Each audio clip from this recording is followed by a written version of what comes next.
Hello everyone, Alex RC Freak here, coming at you with another video. This is a video on how to take off this front skid plate, access the guts inside here with the brushless motor. You gotta take out 1, 2, 3, 4, 5, 6, 7 screws to take this plate off. And then you're gonna have to take off 1, 2, 3, 4 screws. And this one looks like it's stripped out from the factory. So hopefully it's not gonna be like that. Just to yeah, that one, it feels like it's gonna be stripped out. So let me just get you up close.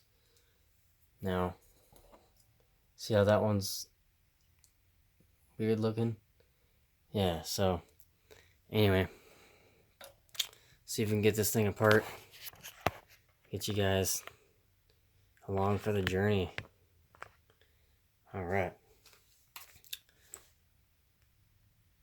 Okay, so if you notice this little metal piece right here, this is a chunk of stamped aluminum, and this ties the front bulkhead to the main part of the chassis. Actually, really nice design. It pops in the groove. There's no slop. The skid plate is a sacrificial piece, so if you lose it, you'll lose this piece obviously, but technically you could still drive the vehicle. These pins are captured for the lower control arms. They're captured, but I wouldn't recommend driving the vehicle without the skid plate here. But I'm just saying, absolute worst case scenario, you could, but not recommended. So there's 2 long screws. They go right here.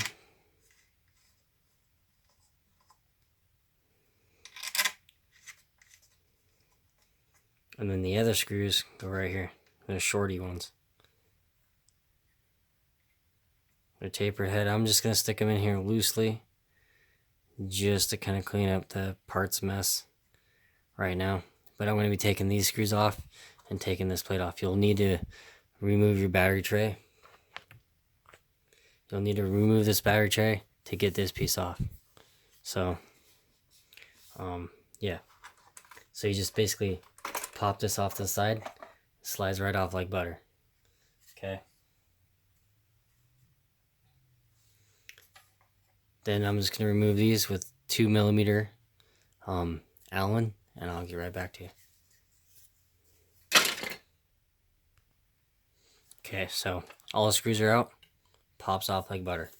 You got the 2075X steel gear steering servo right here. 125 ounces of torque.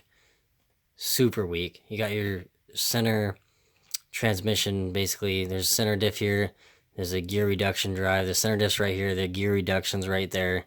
The pinion gear, obviously this is brushless motor. The pinion gear is going to be right there. Yeah, so. And you got a honeycomb design on the back of this to give it structural rigidity, which is kind of cool. It keeps it pretty strong.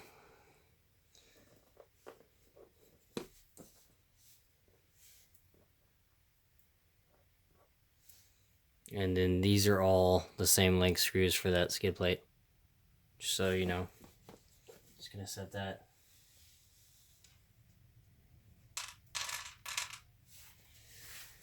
Right aside. Okay, so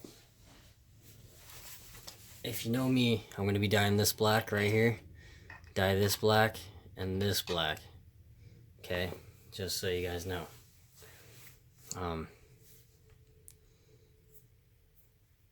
The main tub of this chassis is already black. I'm going to be painting this bulkhead black. I may scuff it up because I don't know what happened here, the dyeing or I don't know what happened there. It doesn't look right, that's for sure. But yeah, I'm going to take off these tire rods real quick here.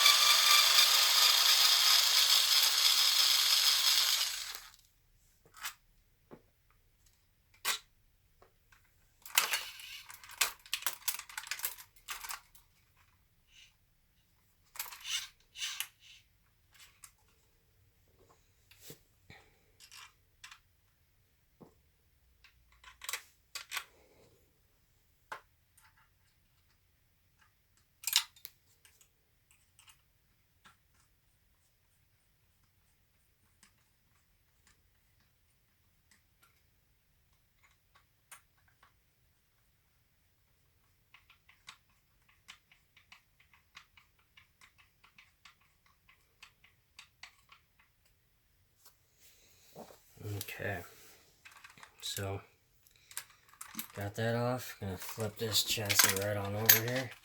Is that so? Oh, geez. Everything's flopping all over the place. I know you guys are like, Jesus. So, gonna be taking off these outer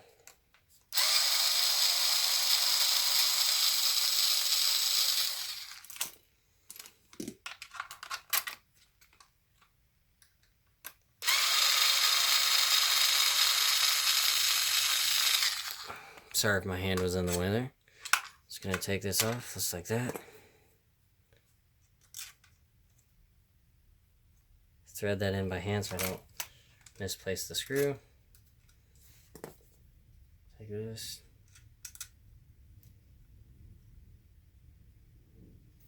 Check this out. This is shock leaking. All that oil right there, that's from the shock. That's clearly leaking. See if I can get you a better picture of that. This is brand new, literally. Look at that. The shock's just dumping oil. What the hell is going on there? So, I've never usually had Traxxas shocks leak this bad, literally, ever. It's pretty irritating. That's one of my biggest pet peeves with RC vehicles is if they have leaky shocks, like Axle Racing. From my experience with my kit version, I have a SEX10-2. The shocks leak like crazy, so seriously annoying. Yeah, this shock body has a ton of oil on it. So anyway, this thing, all the parts right now for, you know, it's late. I'm working on it a lot. And kind of pretty tired actually, to be honest with you. So I'm probably going to call it a night. But all the plastic stuff is, that's the pile of plastic chassis parts. It's all over there. It's all done. You got your steering links to chuck in the pile.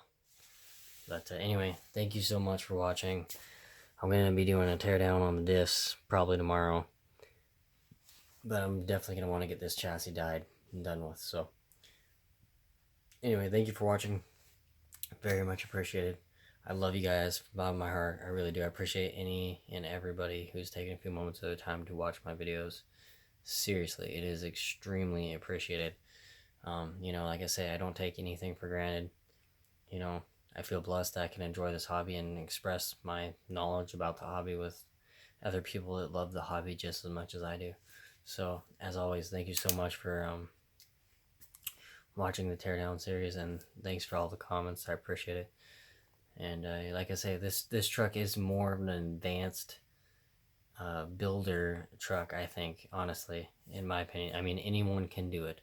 I'm just saying, like I say, if you're going to tear it apart, all these, that's why I don't like full cage design trucks. They look awesome. The way Traxxas did this, they kicked it out of the park. It looks awesome. I love this truck, but I will say, this cage, you know, tubular chassis design is just like this. When you go to clean it, it's a pain in the ass to clean it, you know, because I'm not dumbass and, you know, take the garden hose to wash off the truck. I think that's one of the stupidest things you can do, because your differential cases are not waterproof. Your wheel bearings are not waterproof to be fully submerged in water. They're not designed for that. Think about that for a second. So anyway, but yeah, so when you have all this chassis stuff, it can get confusing to put it back together because there's lots and lots of screws, like a lot of them. So anyway, thanks for watching. Very much appreciated. Love you guys. Alex RC Freak out. Peace.